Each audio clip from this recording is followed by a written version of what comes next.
Hey guys, welcome to my channel, Andrew A's Life. We're here with Axel, and we're here to talk about raves. So tell me about yourself. What is your kind of music preference in the EDM scene? My music preference is a little bit of everything. I think what got me started is my younger brother was really into Monster Cat. This was like 2014. Yeah. So Monster Cat's good about like introducing several genres. So I kind of listened to a little bit of everything. Mainly started out with house and drum and bass. Then, and you know, that was like kind of the where pop was EDM era. Like all the pop artists were doing EDM. So everyone pop. like you can't hate EDM. Yeah. Like just basic dance music. And it wasn't until very recently I got really into like hardcore headbanging dubstep and rhythm. But yeah, I like it all, man. That's I cool. love dancing too. That's why house is one of my favorites. I got you. Personally, I'm not a house guy. Yeah, not a lot of rhythm, people. Dubstep, techno type guy. Dude, not a lot of people are house people, which surprised me. But I mean, at the end of the day, regardless of what music style or preference you have in the EDM, you have to respect house. Most of our styles come from house, originated in house. So, as long as you respect other people's culture, I don't see nothing wrong with if you're not a fan of one thing. All right. Oh, that's good. That's good. That's good. Okay. Yeah, that's solid. What got you into the EDM rave / festival scene? What got me into it, my first show was Steve Aoki back in, I think, 2018. Okay. At Uptown Theater. I actually had friends on Snapchat that were ravers, and every time I saw their stories, I'm like, man, that looks like so much fun. I would have went. Then, like, yeah, FOMO, major FOMO. Yeah, and I was like, you know what? I'ma just look up what the next one in town is and go to it. And it just so happens it was that Steve Aoki show. Had a blast. It was definitely out of my comfort zone. Actually got injured really bad that year. Like I had a pretty bad neck injury just from moshing. Someone hit me wrong and actually got a concussion and all that gnarly stuff. That's crazy. So I actually didn't rave for like, I want to say another 4 years actually. I didn't rave for 4 years, didn't go to concerts. Well, I mean, that's kind of like a good thing though. You may really make sure you get the recovery and everything that you did. Yeah. Because you never know, with a lot of neck and head injuries, you really don't know how long it's going to take. Dude, yeah, I wouldn't wish it on anyone. It was rough, but then I started working at a new job around 2021. And, you know, some people had the idea to go to see a Millennium show. Dude, Millennium's good. It was at Cable Dahmer in 2021. Gotcha. Yeah. We were there then. Yeah. A lot of people were there. Yeah. So I was like super nervous because I was like, man, I don't know if I'm ready yet because there's some PTSD stuff. But I was like, damn, this is a good time. And then I kept finding shows, find tickets to, kept getting introduced to other artists. Actually, LS Dream really like got me really back into the scene because my friend introduced me. I'm like, this dude's incredible. So I just started seeing a bunch of people, marking them off the list because, you know, I want to see everyone at least once. Oh, yeah. Haven't done too many festivals, though. I've only been to 2, so that's still kind of like... Which festivals have you gone to? Breakaway, which, you know, that's kind of festival. That Kansas City or Minneapolis? Kansas City. Kansas City, yeah. And then I went... Decadence was like the one true festival I went to. That was a phenomenal time. I gotcha. So yeah, made a lot of friends along the way. Kind of kept me in the scene. I gotcha. All right. What's the best advice that you have for newcomers / newbies?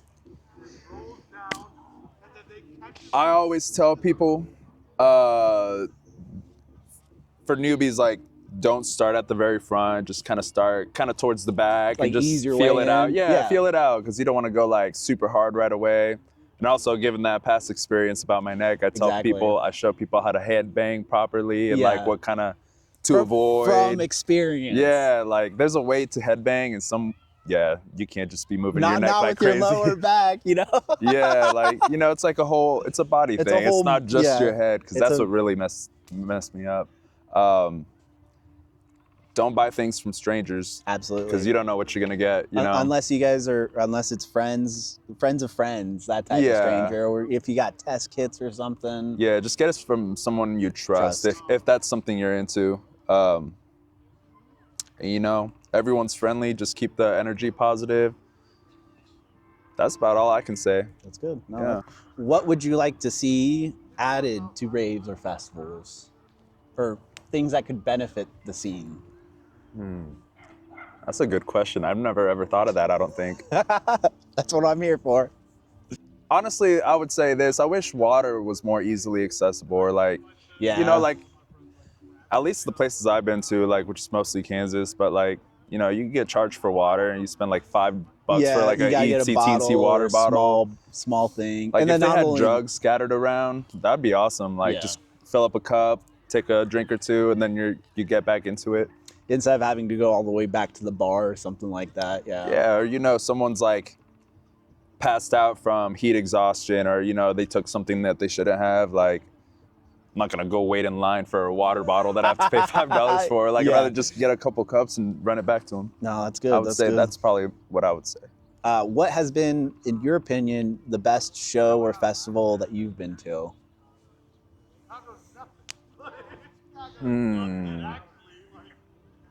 I would say LS Dream, only because that's my number one favorite artist.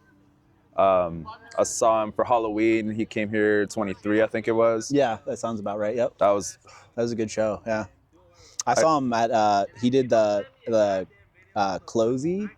That was at Electric Forest last year, and that set was amazing. Oh, dude, I believe it. This had year will everyone. actually be my first time seeing Closey for Oh, LSC. Yeah. Where at? They're coming here in May. Oh, back-to-back they nights. are. I totally remember seeing that, and I totally forgot about it already. No, that's awesome. I would say, other than that, like from a non-biased answer, Decadence was definitely badass because that was my first time seeing so many artists that I've never seen before. Well, not only that, but Decadence has a pretty good like productional value for being within a building, surprisingly. Yeah, and I saw Skrillex drop the ball. Oh, that was pretty badass. Yes. Because it's like Skrillex, he's like the OG. He's been there for like, and hearing Bangarang live, that was mind blowing. I'm not gonna lie. I'd love to hear Night Sprites and Scary Monsters, but Skrillex is the only like OG dubstep artist that I haven't seen. Dude. And it's just been like he just doesn't show up to the festivals I'm going to that year. Mm-hmm. There's always something else he's got going on, so I'm jealous. I'm jealous. My ex at the time, who I went with, she is a big dubstep rhythm guy like you. She was not feeling it that much because some of his newer stuff is pretty housey. Yeah. And she's not a house fan. Well, even then, I liked it. I'll be real with you. Like, one of the artists I really wanted to see so bad was Dead Mouse. And then he came to Dance Festopia like 2 years ago. One of the worst sets I've ever seen.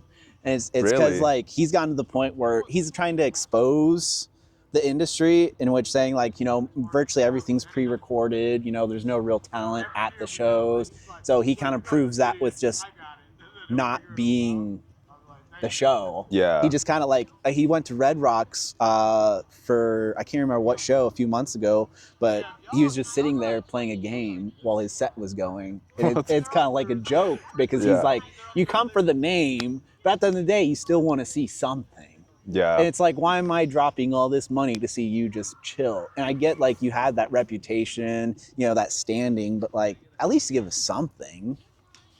That's the cool thing about artists like Grizz, who like will actually like, dude, like saxophone. Oh my god! And he out of retirement. Yeah, that's so badass. Oh yeah, well, but like a lot of people are coming out. You got